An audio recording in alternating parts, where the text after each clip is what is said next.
الحمد للہ رب العالمین وبہ استعین واشہد ان لا الہ الا اللہ وحدہ لا شریک لہ واشہد ان محمدا عبدہ ورسولہ اما بعد۔ عزیز طلبہ، آج کے درس میں انشاءاللہ ہم یہ بیان کریں گے کہ میت کے وفات کی خبر سن کر اس کے قریبی رشتہ داروں پر کیا کرنا فرض ہے اور کون سی چیزیں حرام ہیں جن سے بچنا ضروری ہے۔ جب میت کے وفات کی خبر اس کے قریبی رشتہ داروں کو ملے تو ان پر دو باتیں فرض ہیں۔ پہلی بات کہ وہ صبر کریں اور اللہ کے فیصلے پر راضی رہیں۔ اللہ تعالیٰ نے قرآن پاک میں ارشاد فرمایا وَلَنَبْلُوَنَّكُمْ بِشَيْءٍ مِّنَ الْخَوْفِ وَالْجُوعِ وَنَقْصٍ مِّنَ الْأَمْوَالِ وَالْأَنفُسِ وَالثَّمَرَاتِ وَبَشِّرِ الصَّابِرِينَ الَّذِينَ إِذَا أَصَابَتْهُم مُّصِيبَةٌ قَالُوا إِنَّا لِلَّهِ وَإِنَّا إِلَيْهِ رَاجِعُونَ أُولَئِكَ عَلَيْهِمْ صَلَوَاتٌ مِّن رَّبِّهِمْ وَرَحْمَةٌ وَأُولَئِكَ هُمُ الْمُهْتَدُونَ۔ اللہ تعالیٰ نے فرمایا کہ ہم تمہیں ضرور آزمائیں گے، تھوڑا سا خوف دے کر، بھوک کے ذریعے سے، مال میں کمی کر کے، جان میں کمی کر کے، پھلوں میں کمی کر کے، اور صبر کرنے والوں کو خوشخبری سنا دیجیے۔ صبر کرنے والے کون لوگ ہیں؟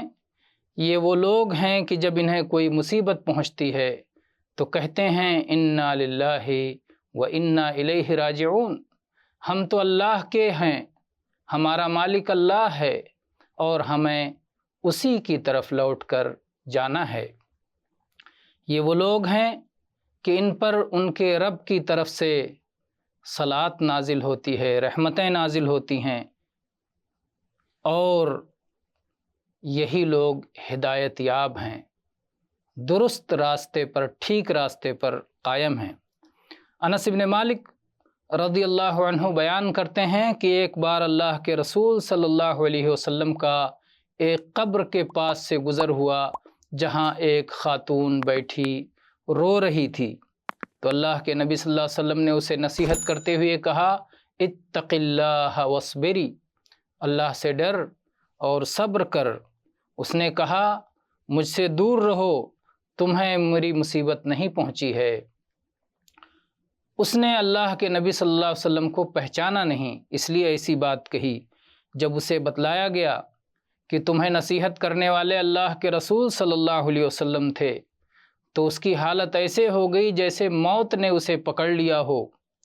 وہ اللہ کے رسول صلی اللہ علیہ وسلم کے دروازے پہ آئی، وہاں کوئی پاسبان نہیں تھا، وہاں کوئی چوکیدار نہیں تھا۔ وہ سیدھے اللہ کے رسول صلی اللہ علیہ وسلم کی خدمت میں پہنچی اور اس نے کہا اے اللہ کے رسول، میں آپ کو پہچان نہ سکی تھی۔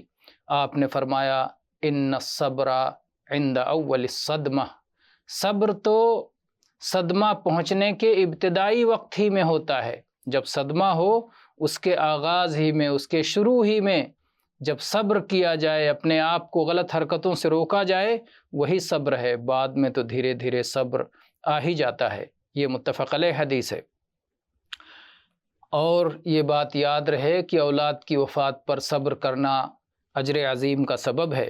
ابو سعید خدری رضی اللہ عنہ بیان کرتے ہیں کہ نبی کریم صلی اللہ علیہ وعلی آلہ وسلم سے عورتوں نے درخواست کی کہ اللہ کے نبی ہمارے لیے ایک دن مقرر فرمائیے اور آپ ہمیں اس میں واعظ و نصیحت کیجیے، تعلیم دیجیے۔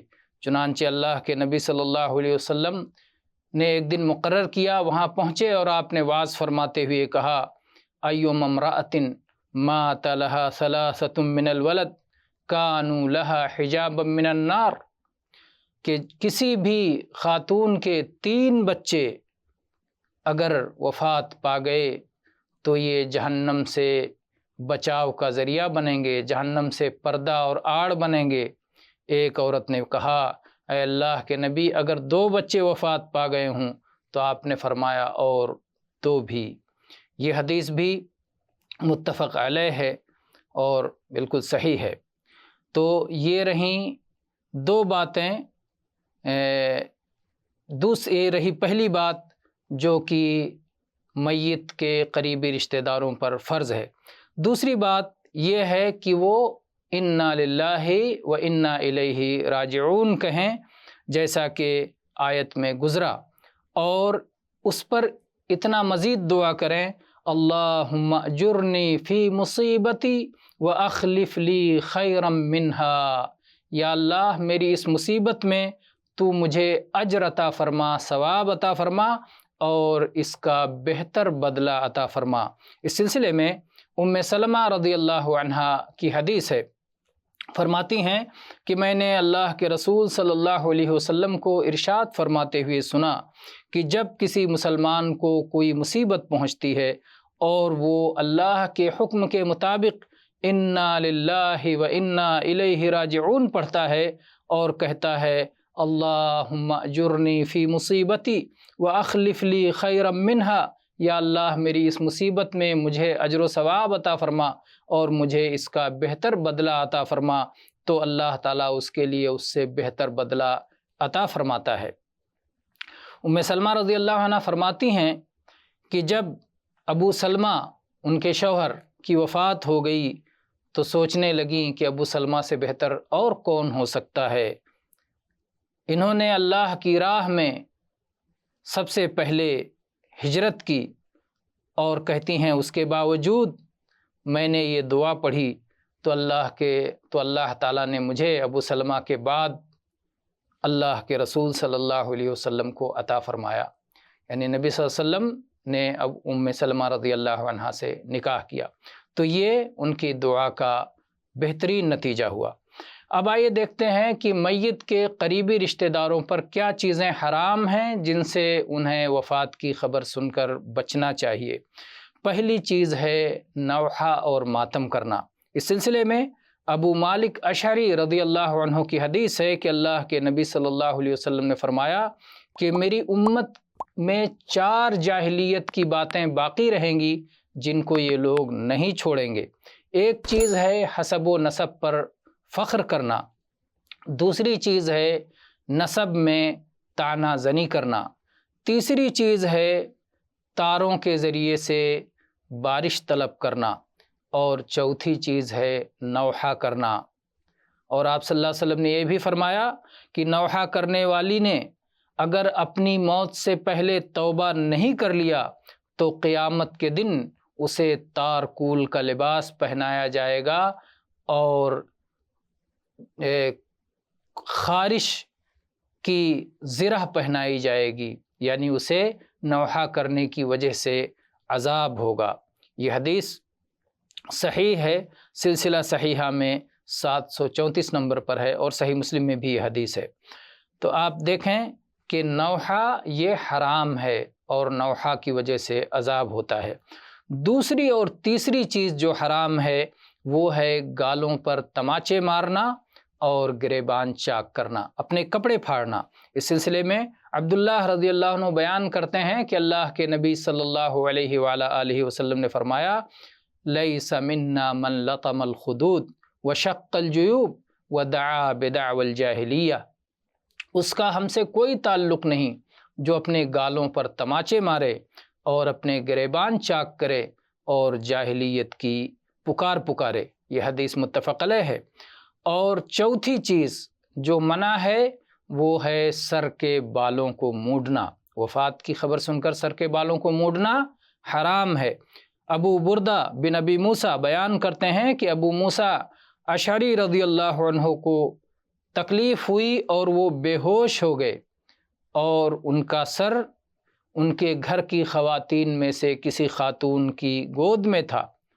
ایک عورت چیخنے چلانے لگی، جب وہ اپنی کمزوری کی وجہ سے اور بے ہوشی کی وجہ سے کوئی جواب نہ دے سکے، جیسے انہیں افاقہ ہوا تو انہوں نے کہا کہ میں ہر اس عمل سے بری ہوں جس سے اللہ کے رسول صلی اللہ علیہ وسلم نے اپنی برات کا اظہار فرمایا ہے۔ اللہ کے رسول صلی اللہ علیہ وسلم نے چیخنے چلانے والی، نوحہ کرنے والی، سر مڈانے والی اور اپنے کپڑے پھاڑنے والی عورتوں سے براءت کا اظہار کیا ہے، اپنی لا تعلقی کا اعلان کیا ہے۔ یہ حدیث متفق علیہ ہے۔ تو اس میں 3 طرح کی عورتوں سے براءت ہے، ایک نوحہ کرنے والی، چیخنے چلانے والی، دوسرے سر کے بال موڑنے والی، اور تیسرے گریبان چاک کرنے والی یا کپڑے پھاڑنے والی۔ اور 5ویں چیز ہے اپنے بالوں کو کھولنا، اس لیے کہ بیعت کرنے والی حدیث میں ہے جس میں عورتوں نے اللہ کے نبی صلی اللہ علیہ وسلم سے اس بات پر بیعت کی تھی کہ ہم ان معاملات میں آپ کی نافرمانی نہیں کریں گے، تو اس میں یہ بھی بیعت میں کہا انہوں نے اقرار کیا تھا کہ ہم اپنے چہرے نہیں نوچیں گے، ہم ہائے تباہی اور ویل نہیں پکاریں گے، ہم اپنے گریبان نہیں چاک کریں گے، اپنے کپڑے نہیں پھاڑیں گے، اور ہم اپنے بالوں کو نہیں بکھیریں گے۔ مصیبت آئی تو بال کھول کر کے اور اس طرح سے مصیبت کا اظہار کرنا یہ حرام ہے۔ تو یہ بھی حدیث جو ہے صحیح ہے، اور احکام الجنائز میں علامہ البانی رحمہ اللہ نے صحیح قرار دیا ہے، سنن نبی داؤد کی حدیث ہے۔ تو یہ 5 کام ہیں کل جو کہ میت کے قریبی رشتہ داروں پر حرام ہیں۔ پہلا کام نوحہ کرنا، دوسرا کام اپنے گالوں پر تماچے مارنا، تیسرا کام اپنا گریبان چاک کرنا، چوتھا کام اپنے سر کے بال موڑنا، اور 5واں کام اپنے سر کے بال بکھیرنا مصیبت کی وجہ سے۔ تو یہ سارے کام حرام ہیں۔ تو آج کے درس میں ہم نے اس بات کا ذکر کیا کہ کون سے چیزیں میت کی وفات کی خبر سن کر اس کے قریبی رشتہ داروں پر فرض ہیں اور کون سی چیزیں حرام ہیں۔